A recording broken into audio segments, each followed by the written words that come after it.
All right, everybody, welcome to today's online training, How Trees Help Communities Branch Out and Stand Tall.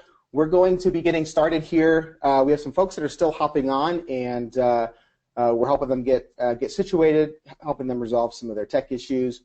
While we're doing that, though, I would love to hear from folks just to make sure that you can hear me okay. So you'll see over in your GoToWebinar control panel, you'll see a section where you can, a little place where you can ask questions. If you could just type in there for me real quick and let me know that you can hear me, I would appreciate it.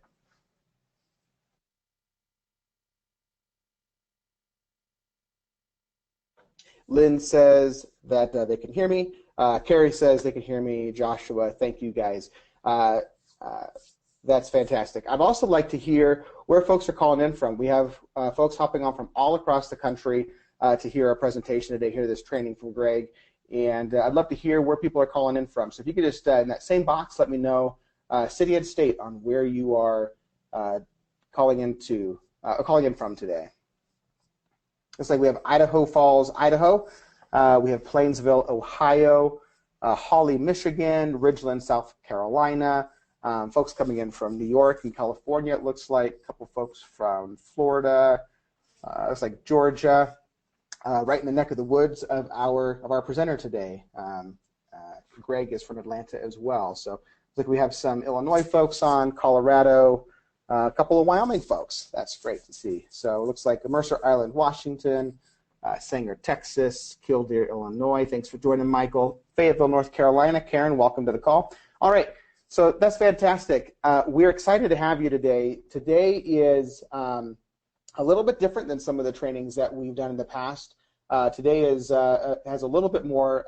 It's a little bit deeper in the weeds than we sometimes get, and we have a lot of great references and things to provide to you guys after today's call as well. So I know you're going to want to have some notes, some paper to take some notes, but we're also going to be providing some notes for you after today's call as well. So take the best notes you can, but know that we'll be following up as well with some additional information after today's call.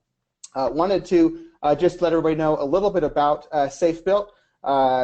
We are one of the fastest growing and largest community development agencies, or community development private partners in the United States, providing services for building departments, code enforcement, planning and zoning, as well as permitting software, and then other services similar to what we're talking about today with our urban arborist, Greg, today. So that's who SAFEbuilt is. We've been in business for 25 years, serving over 400 communities, about 700 employees across the country, a bunch of local teams throughout the country that are providing local services to our communities across the country. So we're going to dive in today, and I want to make sure that you're in the right place. And so you're in the right place today if you are frustrated by all the complex intricacies of developing a municipal tree plan. We're going to dive into those today and help you walk through those. But you're also in the right place if you're still trying to sell your electeds and other stakeholders on the benefits of a tree plan. Greg's going to talk about what those benefits look like, how to understand what those benefits are for your community, and how to sell that plan. Or maybe you're just curious if a tree plan even makes sense for your community, and Greg's going to help walk you through that and unpack that today. So anywhere across the spectrum, if you're thinking about trying to sell or trying to implement a tree plan, today's webinar, today's training is going to help you in that process. So I want to introduce you to today's trainer. We have with us Gregory P. Curtis. He's the urban arborist for SAFEbuilt in the Atlanta area.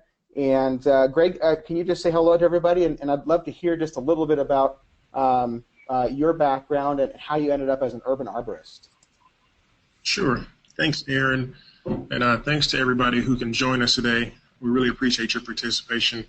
Like you said, my name is Greg Curtis. I got my start at Auburn University. I have an undergraduate degree in horticulture and a master's degree in landscape architecture. And I kind of ended up in the municipal spectrum through the extension service. I worked as an extension agent for a little while before coming over to urban forestry. And very similar. I was an extension agent in the same county which I worked, so I knew a lot of the same people, a lot of the same trees, a lot of the same subject matter.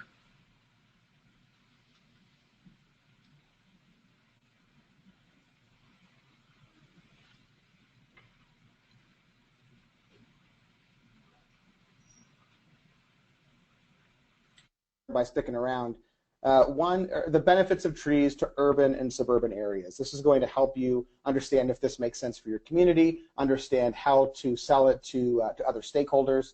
We're going to look at ways to incorporate trees within your community. So, you've made the decision to move forward. What are your options for actually doing that? You know that you want the benefit, but what's the process for getting there? We're going to take a look at that a little bit today. And then what are the financial implications to your community? This is important. Stakeholders are going to want to know about this. You're going to want to include this in your plan, obviously. And so Greg's going to unpack the financial implications to your municipality. And we're going to take a look at that from a couple different directions. And I want to make sure that you stick around right to the end today. We have a couple of things going on. Right at the end today, we're going to have a Q&A with Greg. Now, what I would encourage you to do, using that same question box that you use to let me know you can hear me, to let me know where you're calling in from, if questions come up throughout today's presentation, throughout today's training, go ahead and drop them in there. I'm going to be monitoring that in the background while Greg's doing the training, and I'll ask him questions throughout the presentation if there's something that's relevant and urgent. But for the most part, I'll save those up for the end for this Q&A section. Just drop your questions in there. You can ask them at the end too. Drop them in there at the end if you like, but it's sometimes easier just to drop them in as we're going along, so you don't forget what your question is. And we will answer as many of those as we can at the end. If there are any questions that we aren't able to get to because of time, or that we need to get a little bit more information on to be able to give you an accurate answer, we have a way for you at the end to ask a question of our team, and they will get that back to you. So if we're not able to answer it on here, we'll give you another mechanism for getting an answer to your question. We want to make sure you get your answers, and so stay to the end. We'll walk you through how to get those answers. Also, we're going to give you a link if you stay to the end for an exclusive toolkit. This toolkit's going to have a copy of these slides, which is more important for today's training than it has been for any that we've done so far. This is our fifth online training in the last several months. And the copy of these slides will be important. We have Greg has a lot of references in here, a lot of additional reading, a lot of reports and research and articles and stories that are referenced in here that will help you as you put together your plan, as you try to sell your plan. And so these slides are even more valuable than they normally are. We're also going to give you, however, a recording of this webinar. So you have a copy of the slides, use them as you need. But you're also going to get a recording of this webinar, so you can go back and rewatch it and hear Greg's actual presentation, hear Greg's actual comments, and have him re-walk you through, as it were, different sticking points for you. We're also going to give you, like I said, options for getting answers about your specific community and challenges. We're going to walk you through how to connect with our team here to get those answers. Not a sales pitch, just to be able to get you the answers you need to be able to move forward. So I think it's time now to talk trees. So I'm going to hand it over to Greg and let him take it away. So Greg, the reins are yours, sir. All right, thanks, Aaron. So just in case you all didn't know, today we're going to talk a little bit about trees. And we have to be honest, they're not always at the forefront of our minds. As important as they are, they're not always the first thing that comes up in the conversation of building and sustaining a community. But today we're going to talk about some of the reasons why they should be, or if they're not at the forefront, why they should at least be in the conversation. So again, why? The big question that I get asked, and probably you're going to get asked, is why. We're going to look at some benefits. So there are economic benefits, there are cost benefits, public health benefits, environmental benefits, and also safety and livability benefits. And all of these are research backed. I'm going to go through some studies. You're going to see the footnotes. But I encourage you to check their resources, get out and look at their research, and also get out in the community and look for yourself for some of the things I'm going to mention. All right, jumping right in, economic benefits. So the average annual benefit per tree to a community is anywhere from $85 to $113. And these are mature trees This may not seem like a lot, but if you look at a city that has hundreds or thousands of trees, this can add up. This can compound quickly. Also, we're looking at an increase in local business sales from 9 to 12%. Again, if you look at a retail area that is forested, either mature or immature trees versus one that's not, usually the forested area is going to have a lot more sales. There are also more jobs that are created. Just giving you an example, in California in 2009, urban forestry supported just over 60,000 jobs, and that's only in California. This translated to over $3 billion in individual income, 800 million in taxes, and 3.5 billion, that's what it'd be, in added value to California's economy. Wow, Greg, so that's just California, right? That's amazing. Yeah, that's just California.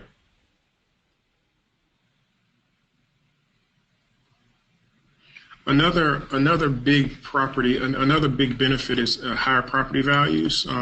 If you've recently purchased a home, coincidentally, I recently purchased a home, you'll notice neighborhoods that have a tree canopy or neighborhoods that have green space or trees of any type generally have higher property values.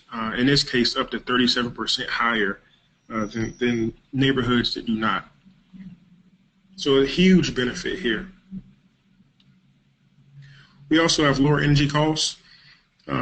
Trees have a cool way of helping us out with our energy costs. In the summer, they reduce our cooling costs, in this case up to 30%, because of their shading of our buildings, our driveways, and our concrete structures. But in the wintertime, deciduous trees drop their leaves and let the sun come through, which reduces our heating costs up to 20%. So it's a twofold benefit. And again, this is all backed by research. Trees also do a good job of reducing stormwater runoff and general maintenance of stormwater facilities. A mature tree can actually store anywhere between 50 and 100 gallons of water in the trunk during large storms. And this isn't including smaller plants. This isn't including grasses. This is only trees by themselves. So trees can be a huge benefit. They're also putting fewer dollars to a road maintenance. Concrete, asphalt, and other road-related building materials generally last longer when they don't have extreme changes in temperature. So a shaded street generally lasts longer than one that is not, or one that is in full sun. So that you can see reductions up to 60% in repaving costs, which can be huge for a community, large or small. There are also several public health benefits. Improved air quality is a given. We all learn that trees take in carbon dioxide and they put out oxygen, but they also take in nitrogen, they take in ozone in some cases, and depending on other species, they take in pollutants from the air as well. But not only from the air, they take up a lot of pollutants from the soil. There are some trees through phytoremediation, that's phytoremediation with a P, take up heavy metals from soils. A couple of them are willows. Some evergreens take up metals and pollutants from the soil, but a good way to remember this is most fast-growing trees take up those pollutants. I guess how this will work, if you have a brown field or an area of heavily polluted soil, you plant these trees, they take up the soil, they take up the pollutants, and you cut the trees, and you can then dispose of them in the proper manner. So those are two very important benefits in the urban area. Hey, Greg, I have a question for you. So let's say folks are trying to find the right kinds of species of trees that will, achieve these different objectives you've laid out. So they want things that are going to take up heavy metals. They want trees that will accomplish other tasks, fast growing, slow growing, whatever their goals are. what's the best way for them to be able to identify which species of trees are the best for those purposes? It's a great question, Aaron. In this case, I'll have to defer to your local extension service. Generally, your local extension service is going to do research on trees that work in that area. Every state has an extension service, so you can reach out to those, and you'll usually reach out to your local extension officer or your extension agent in your county or district. Perfect. Well, thanks for that. Mm-hmm. Going along with air quality and public health, we also see decreased asthma for children and adults. Researchers at Columbia University discovered that childhood asthma rates fell up to 25% for every extra 340 trees per square kilometer. And again, 340 trees might seem like a lot, but if you look at an acre or two, 100 trees in an acre of a forested area, that area can be smaller, a lot smaller than you think. Also, there's UV protection. Trees can help mitigate UV rays that come in, and by absorbing the light, absorbing the, and also shading our building and shading us.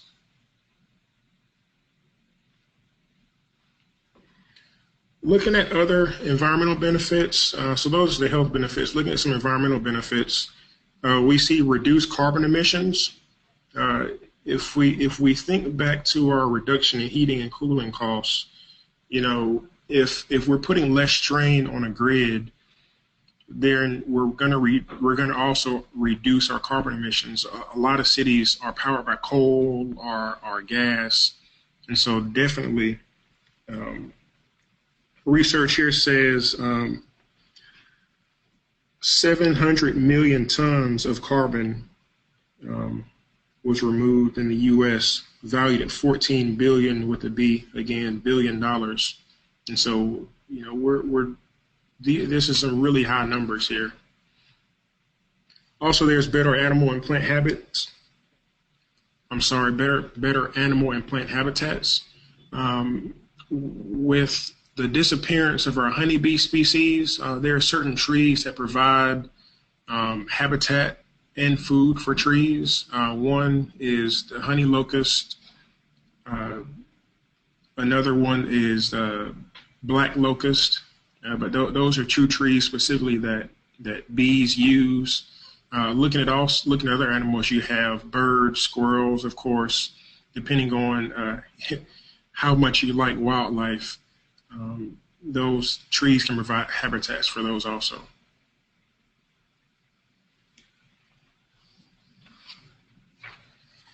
So now we look at environmental, we're going to look at some safety and livability benefits. And this is one that you can go out and look for yourself. We found that traffic and accidents have been reduced in areas with high trees.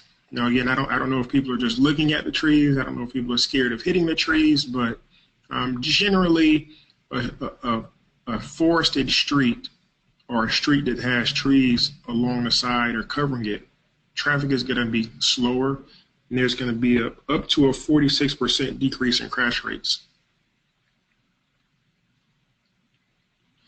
We also found that there's less crime.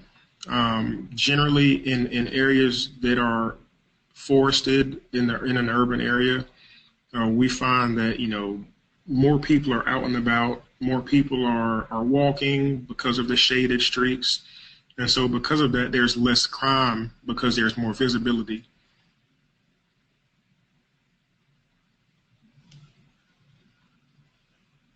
Heat island effect is when the sun comes in an urban area, and because there's a lot of concrete and asphalt, it heats it up. Now, when it heats it up, it'll generally stay warm throughout the night. Now, this might not seem like a big deal, but if you think about a city being 5 to 10 degrees warmer than a rural area, again, you're putting more strain on your infrastructure, you're putting more strain on your power grid, and there's more carbon emissions because of that.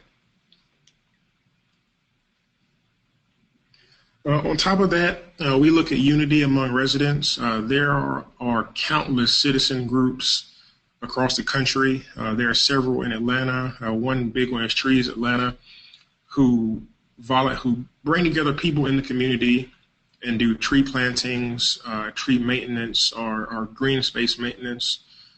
So trees can also help build communities and build camaraderie among residents and neighbors.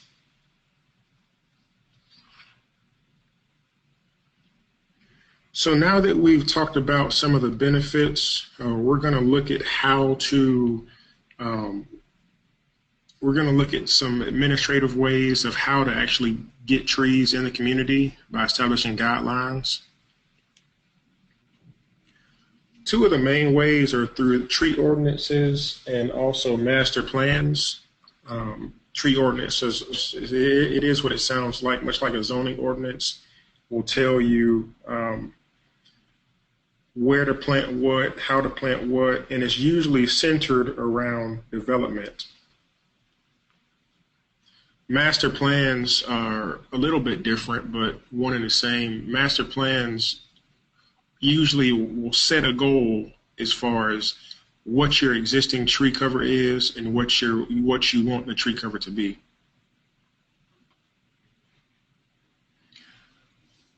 Talking about creating a tree ordinance, the first step, and most people in government this will look familiar to you. You want to gather public support through public hearings, community meetings, and also local business and organization outreach. And this is night meetings. This is going out into the streets, talking to people. You can also reach out to your faith-based community leaders, leaders of large community organizations, be it fraternities or other fraternal organizations, sororities. You also have local business and organization outreach.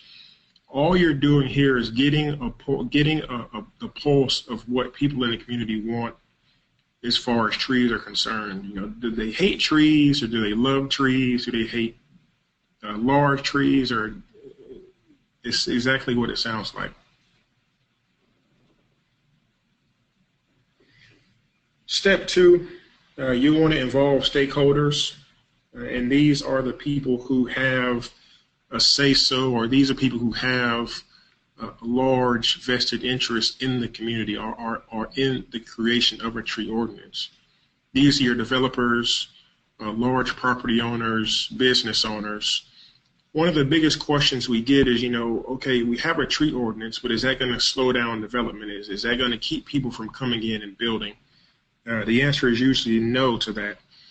We're building, but we're building in a way that's responsible and sustainable long term.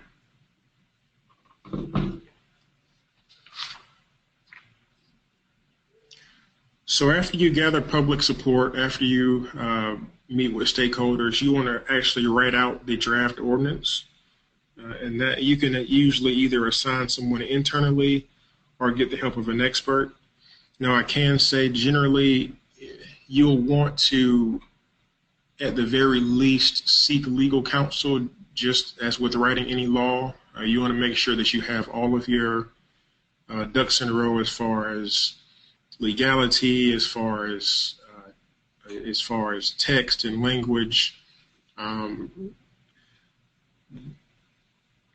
We also have done work with drafting zoning ordinances for communities, very similar to tree ordinances. We'll go in, we'll meet with people, meet with the stakeholders, write the draft ordinance with the diagrams, photos, lists, and all of that in there. And you'll want this document to be a living and breathing document. So after you have the document, you'll want to figure out who is going to administer it, who is going to enforce it, who's going to change it, because this will be a living and breathing document for your community. In the city of Atlanta, we have the Tree Conservation Commission. Whenever there's an appeal based on a decision that staff has made, they are the body that will vote yea or nay to uphold or enforce their ordinance or their appeal. You want to make sure to put in guidelines for construction. For example, in the city of Atlanta, when you build on a site, if you remove trees, you have to replant trees or pay recompense. Now, the recompense goes into the tree fund, which we'll talk about in a little bit, but those are two of the biggest questions, the biggest day-to-day questions from developers and builders and property owners that we get. These things won't make sense right now, but you'll want to include your tree terminology, critical root zone, diameter or breast height, structural root plate, and also tree types accepted. Tree types, again, you'll want to reach out to your local extension service or local arborist, professional arborist, or for a tree list. They can generally give you that pretty easily. You'll also want to look at community-specific definitions. In most cases, you'll want to treat different districts differently. So the trees that you allow, or the number of trees that you allow, or the trees that you allow to cut down may be different in a historic downtown district, or a zoning district, or a heavily commercialized district, or a dense or not dense residential district. So you'll want to make sure to include all of that also. So now that we've talked about the tree ordinance, we'll talk a little bit about the tree master plan or the landscape master plan. A lot of this information is going to be similar, so you may hear some crossover here, but again, it's a little bit different, and I'll get to some of those differences. Step one is to conduct a canopy study, and this is exactly what it sounds like. If you were to look over a city, you'll want to know how much of your city is covered by tree canopy existing. This is usually done by aerial photography combined with some scouting or GIS work or aerial imagery or satellite imagery. This is just getting a snapshot. I think Atlanta at the last check was 37%. I think it was either from 37 up to 42% tree canopy coverage, which is exceptional for a city of our size.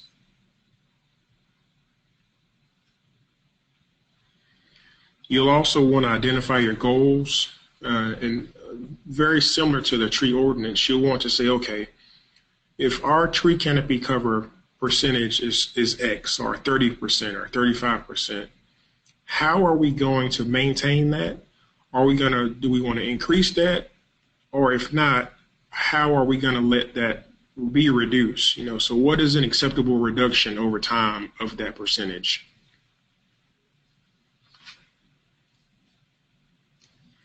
Again, you'll want to involve the public. I can't stress enough to involve the public. If you involve the public in the beginning, you'll have to deal with the public less during your enforcement and during your maintenance of the actual ordinance. And this is just getting future standards. How does the public see your community in the future as far as trees are concerned, or as far as green space or landscape is concerned?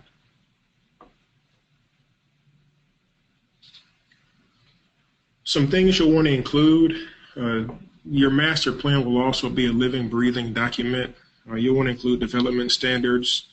Development standards can mean anything from, how many trees do you plant on a new property that doesn't have any trees. It could be how many trees would you plant in a parking lot per parking space, or, how many trees per linear feet of sidewalk are you going to plant in a downtown area. Those are your development standards. Also, you want to look at acceptable tree species. There are certain species that do well in Georgia that may not do too well in Idaho or California or Michigan. So you'll definitely want to tailor your master plan to your area through tree species. Along with development standards, you'll want to look at proper spacing. Proper spacing is very, very important. And also development districts. This is one of those crossover areas with the tree ordinance. Development districts, if you're going to say, okay, we're going to build a new retail development here, you'll want to write in your master plan, okay, for new developments like this, where we've never seen this type of area before, what are we going to allow? What are we not going to allow? What does it look like? What will it look like in 5 years? What will it look like in 20, 50 years? You have to keep that in mind, because the trees, believe it or not, will grow. And a tree where you think it was small at one point can get very large very quickly if you're not careful. So you want to keep that in mind. So now that we've talked about the benefits, we've talked about tree ordinances, master plans. This is one of the most asked questions: is how much is it going to cost? Where's the money going to come from? What are the financial implications? So we'll talk a little bit about that. I mentioned earlier a trust fund. Some people call them tree banks. So when we'll use the city of Atlanta, for example, when people build, if they cut down trees, they pay recompense. The recompense is $100 per tree and $30 per inch. So if you have an area, a lot that has 10 trees on it that they're cutting down, and with a total of, 500 inches, 300 inches, you can quickly see how through your building permitting, your permitting, the tree trust fund can grow pretty quickly. I mean, we're talking about thousands of dollars per site. If we look, once we get them to the larger commercial sites, you're talking about $50,000 up to into the $100,000s of dollars in recompense money. This recompense money is used for environmental education.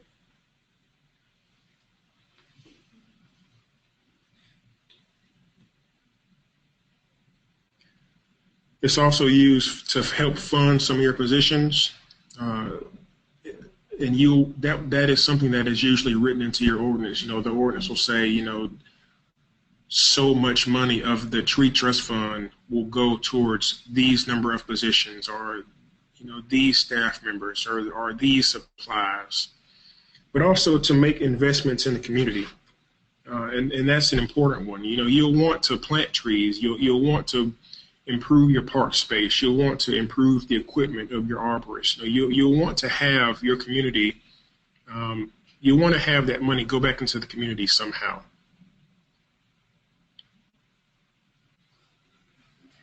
We'll look at some of the long-term savings.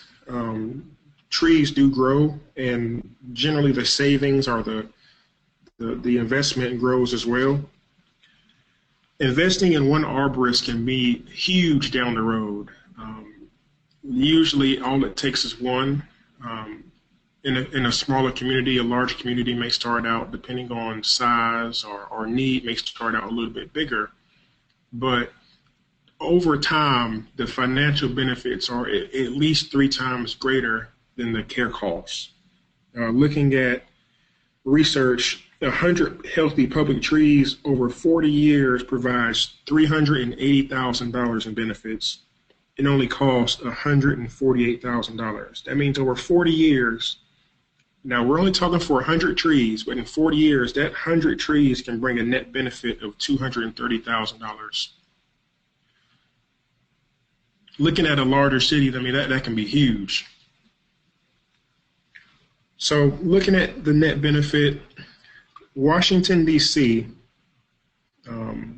Had a net benefit of over $10 million. Berkeley, California, which is a little bit smaller of a city, had a net benefit of over $3 million. In Minneapolis, 15.7, and Glendale was which is a little smaller, is 600,000. Now you may wonder, Glendale, Arizona isn't a tiny city, but why is it a little different? Well, generally out west, you're not going to have quite as many trees as you'll have, maybe in the southeast or in the Midwest, because of the lower water. You have water restrictions. You have the climate's a little bit different. It doesn't always provide for large, expansive tree canopies.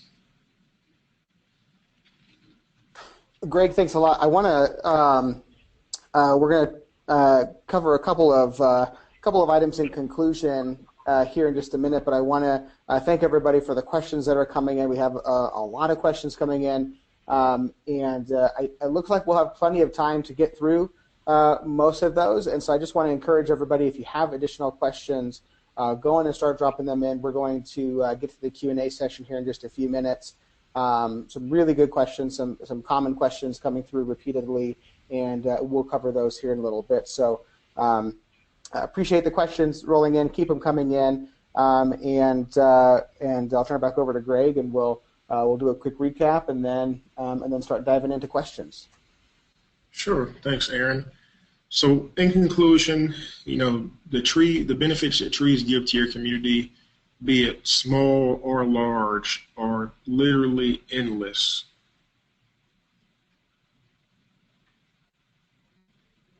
And you can experience these benefits by either implementing a tree ordinance or incorporating these trees into some type of a master development plan. You don't have to necessarily write a new plan, but you can include these as a subsection to your existing master plan. Or if you have an existing zoning ordinance, you can write a section about trees into that existing ordinance. So, don't feel like you have to start over. This can be something that you add, and over time it'll grow. Another big one, the long-term financial benefits are always going to outgrow the initial investment, and pun intended there. All right, thanks a lot. Thanks a lot, Greg. I wanted to point out a couple of things for folks as we get ready for this Q&A session. And the first thing is just a reminder that this isn't just theory. Greg is coming on and sharing practical steps and advice and processes that he is using to do this in his area down around Atlanta. And so this isn't just theory. There's an actual step-by-step process that comes from this. It's directly from Greg's experience and others throughout the company in developing plans like this. And I'm not sure why you're here today. Like I said, maybe you're stuck in the thick of developing your plan and you're just frustrated by the hiccups, and you want somebody to help point you to the fastest path to get through and to have a good solid plan. Or maybe you're convinced of the benefits, but you're still concerned that others don't see the light, and you're hoping to help get everybody on board, get your stakeholders on board. You're in that second step of the process that Greg was talking about earlier. Or maybe you're still trying to figure out even if this has a place in your community or not. And in any case, I hope you get one thing, and that is that there is a proven system for determining if a tree plan makes sense for your community, selling it to others, and implementing it without the hiccups. So the obvious question is, how do you get that done? And like a lot of things we talked about here, there are two options. The first option is do it slow and steady, still gets the job done. Start with what Greg has shared today. We're going to give you a lot of references where you can go and do some additional research. I think there's like 5 pages of references here in a little bit. So you can dive in, do that research, invest the time, set aside your time to focus on this, set aside somebody else on your team's time to focus on this and get it done. We know a lot of communities that are successful doing it that way. Some communities want to do it quickly, though, and that's where our experts can sometimes come in and help walk you through the next step. Whether you decide to hire us or not, just giving us a call, letting us hop on the phone and talk through your challenges oftentimes can help point you in the right direction. Sometimes there's an opportunity for us to help, and sometimes there isn't, but we love having that conversation, pointing you in the right direction. We aren't here to make a hard pitch or a hard sell. We just want to help point you in the right direction. As Greg's pointed out, the benefits of having a tree plan are enormous, and we believe very deeply in this, and we want to help other communities implement that. And so we'll talk here in just a minute about how you can get in touch with our experts to walk through this and get unstuck from wherever you are in this process. And I'm just going to go through these references real quick, not so you can write them down, because again, we're going to send you these slides. I just want you to see all the references and citations that Greg has pulled together for this, for this presentation. And we're going to send these to you so you have them handy, and you can do that research if you wanted to. So now we're to the Q&A section with Greg. So before we dive into that, I just want to point out you'll see a URL on the screen, safebuilt.com/treehelp. If you go to that URL, it'll take you to a contact form where you can enter any questions that you have that we aren't able to answer today. You can get your questions answered there, or if you're ready to talk with an expert, ready to talk to somebody to help walk through, you have a couple of in-depth questions, you want a little bit more, back and forth, and you want to actually talk with somebody, go to safebuilt.com/treehelp, fill out that form. Somebody will follow up with you and get you scheduled with the right person to be able to answer whatever your questions are. So safebuilt.com/treehelp, take a look at that. For immediate questions, though, we'll get through as many as we can. Go over to that question section and start typing questions in there. And we'll take a look at those. So I'm going to start wading through these and pulling some out. The first one, Greg, we had a couple people ask a similar question. You mentioned that trees help reduce childhood asthma, and a couple of questions were just why?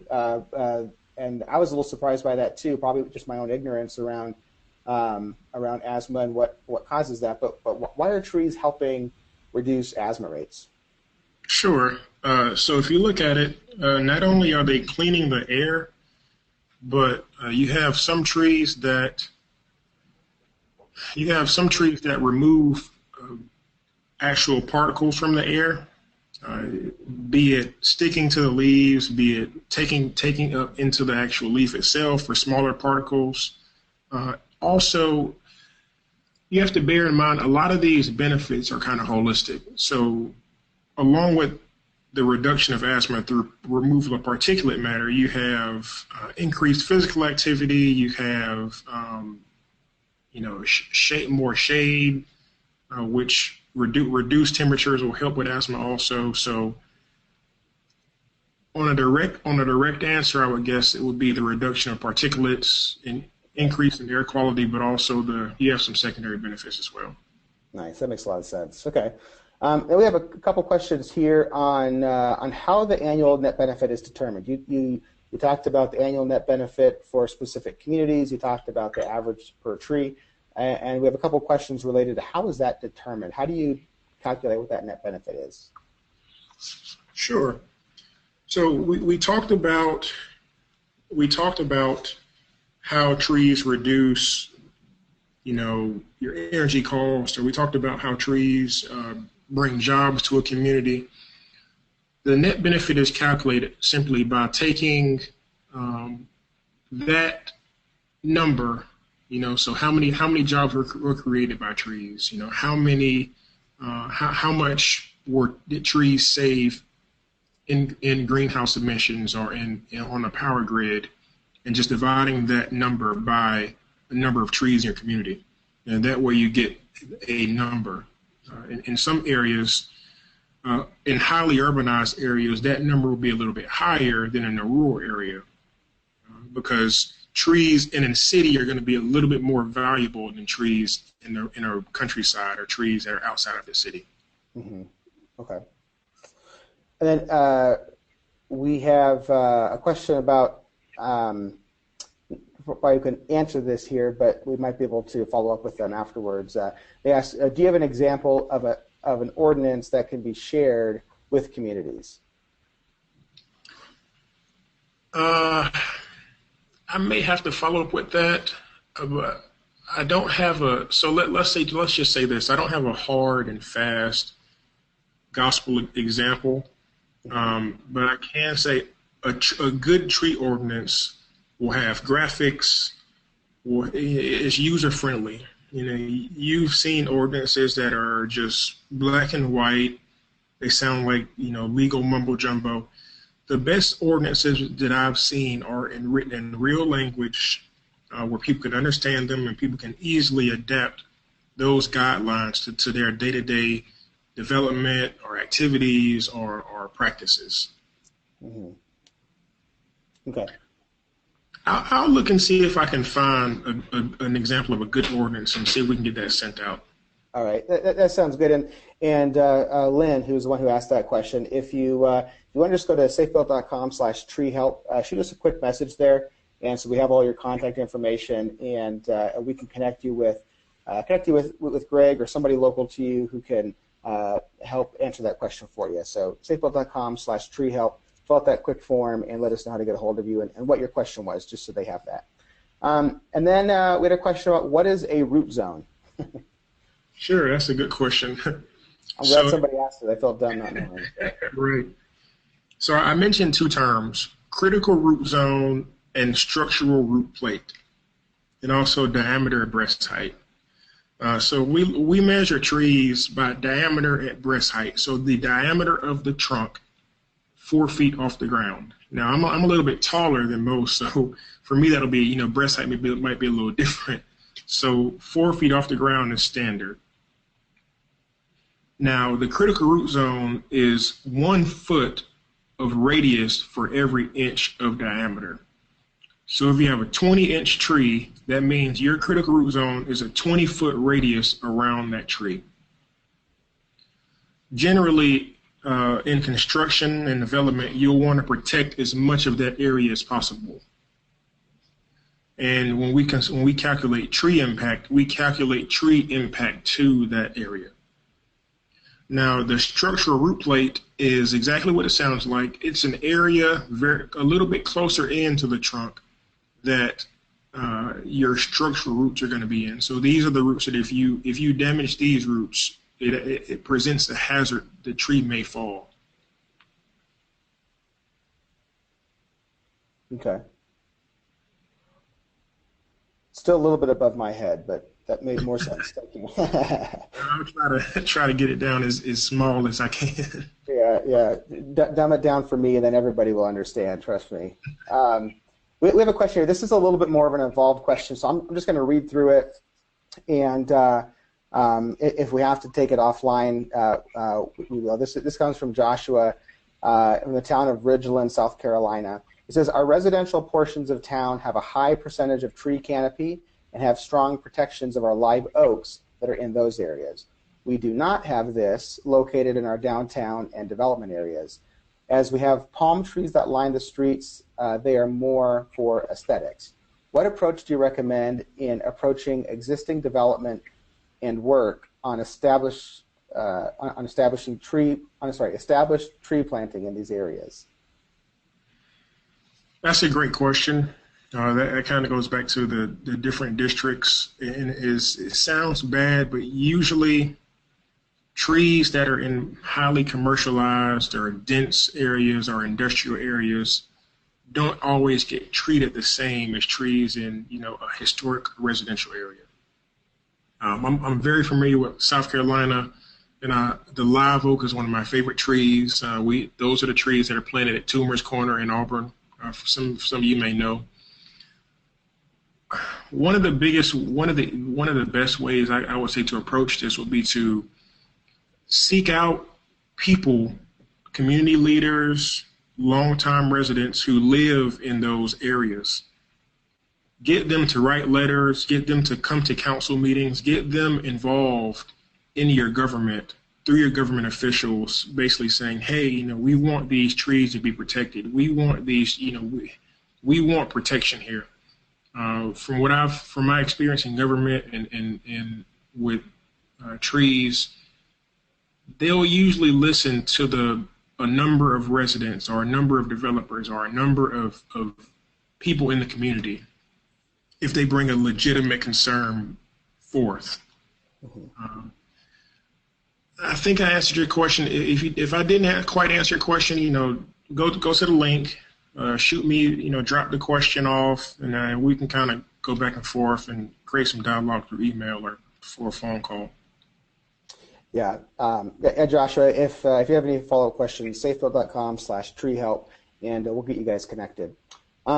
Next question was actually kind of similar to kind of dovetailing on your answer there. Two related questions. One is who tend to be the top advocates when you're trying to sell this to the community, and then who tend to be a little bit harder to convince when you're selling this to the community? That is a great question. Generally, the people who are champions for trees within a community are going to be the long-term residents. The long-term residents are always the ones who are calling, concerned about trees coming down. They're always the ones calling, concerned about, how are we enforcing the ordinance? Those are the people who, when they hear chainsaws, they call our office. Your long-term residents are people who have a lot invested in the community, are always going to be your top salesmen and saleswomen for preserving trees. Along a little bit of a different line, those people are usually at odds with the out-of-town developer. The out-of-town developer usually comes in the community, purchases the property. Nobody knows who they are, and they generally don't talk to people in the community. And their interest is to get in, make money, and get out. Those are generally the people who, those are generally the people who, I don't want to say we have to watch when it comes to tree ordinances, but because they don't have as higher vested interest in the community, they may not care as much. And a lot of times, those are the people who tree ordinances are geared more to. Gotcha. We had a question here about, so when we started looking at these tree plans, you talked about two different, I'm paraphrasing this a little bit, but you're talking about two different paths, right? Either your tree ordinance or your master plan. And right. So the question, we had a couple of questions related to this. Which one should you start with first? That's a great question. I would start, so strategically, usually ordinances take a little bit more to become enacted. They have to go before council, they have to get voted on, they have to go through several layers of government. Master plans don't always have those same restrictions on them. So master plans may be a little bit easier to start with. The scalability of a master plan is also a little bit better. A master plan could mean anything. It could be 5 pages long. It could be a 100-page document that's bound and distributed to the community. It could be anything. So if you have to pick between the two, I would start with a master plan. Okay. Start with a master plan. Makes sense. Trying to combine as many similar questions here. By the way, Amy, one of our participants here, just shared looks like an ordinance from the Charter Township of West Bloomfield, Michigan. So I'll share that with you, Greg. And if anybody wanted to see a copy of that or other examples that Greg's going to pull together, just go to safebuilt.com/treehelp, and we'll make sure that you're able to get those examples. So here's a question. I think I'm understanding this right. So should we encourage moving trees over planting new? So I think they mean, when you have a construction site, you're going to knock down a tree, you have to replant trees. Should you encourage moving existing trees versus planting new ones? You all have come up with some great questions, and this is another really good question. Moving trees is a very, very, it can be a very difficult process. The larger the tree is, usually the more difficult and expensive it is to move. Usually it's best to plant new trees.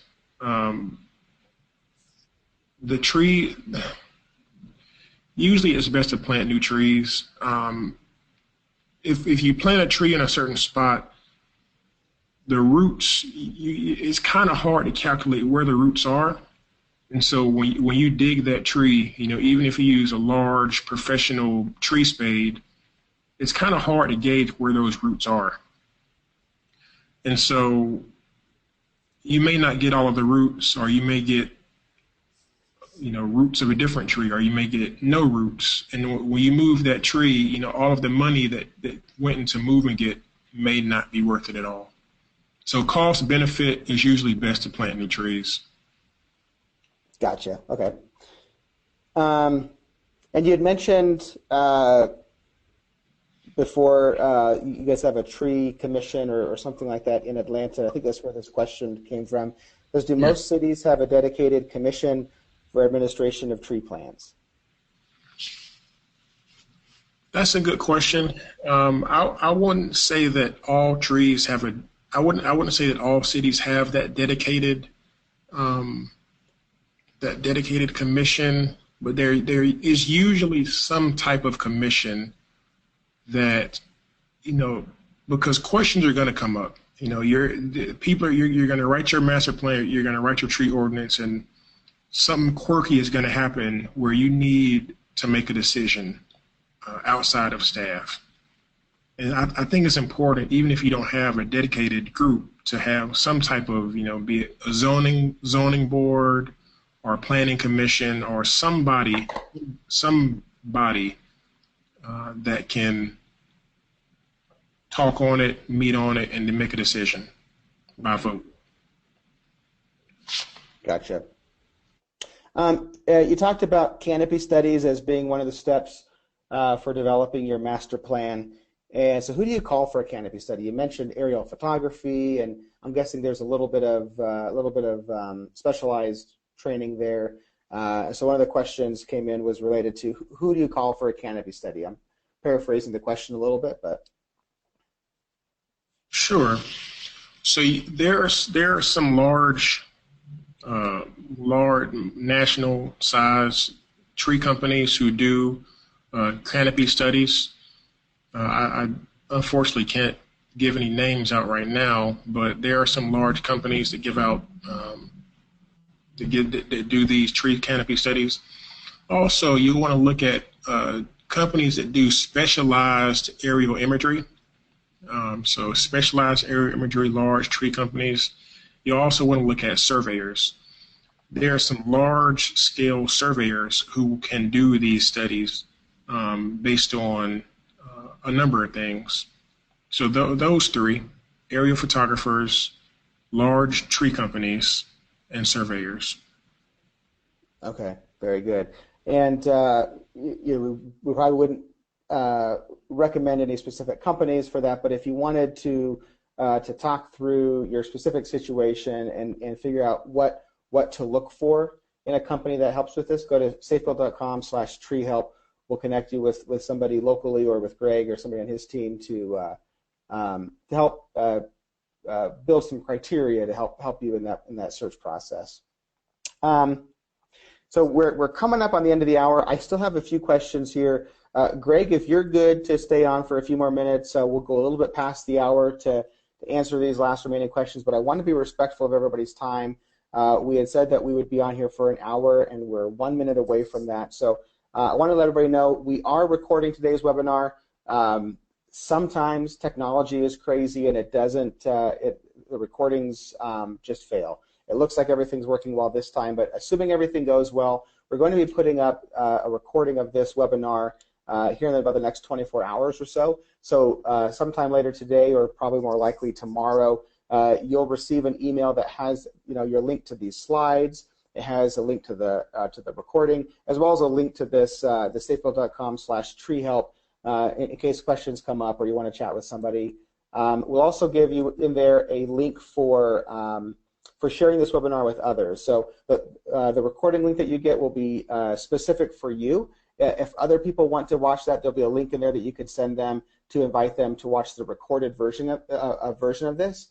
But the link that you'll receive in the email will be specific for your purposes. So we'll give you another link to share with others if they're interested. So, Greg, you good for a couple more questions? Yeah, we are here for you. We are here for you all. We're here to answer your questions, and so we can talk about this. So keep the questions coming, and I'll be here to answer them. Sounds good. All right. So a question about what is the average tree canopy percentage for cities across the country? You talked about this a little bit, the differences in western cities versus sort of southeastern cities. But overall, what guidance can you give on what the average tree canopy percentage is for metro areas and other sizes of cities? Sure, that's a good question. So for Atlanta, like I said, we're a little bit high, but I can read off some other trees. Some other cities. In 2004, the national average was 27%. In 2005, New York had a coverage of 24%. Baltimore was 21% in 1998. Chicago was at 11% in 1991. Houston, Texas, 30%. Let me see another one. Dallas, Texas, 28%. Let me read a couple of more. Los Angeles, 18%. San Francisco, 12%. So they really vary. They vary across even inside of a state or across the country or regions. Mm-hmm. Yeah, there's definitely some real variability in what you're sharing. I'm surprised and impressed by Texas has some high canopy percentages. It sounds like. Right. That's great. A lot of folks here are saying. So we have Jim from Michigan saying, "Great info, thanks." We have Pam saying, "Good job, very interesting topic." Looks like Jenny from California, I think it looks like, said, "Answered my financial questions, thank you." It looks like Rachel from Colorado says, "Thanks for the puns. Are all arborists as punny as you?" Yes. we have to be, right? It's a requirement.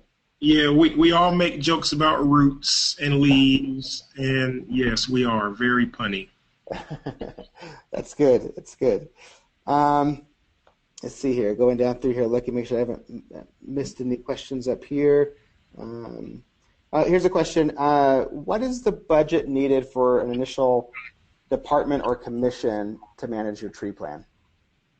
That's a good question. That's a question that would probably be a little bit hard to answer here, because it would depend on so many things. It would depend on the size of your city.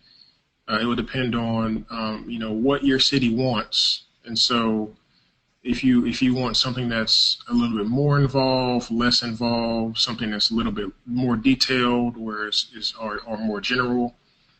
So that I would say depends, but it can be anywhere from a couple of thousand, a couple of 10,000 up into the 100,000s for a very, very deeply involved, and I'm talking about, multiple page document that's had legal review.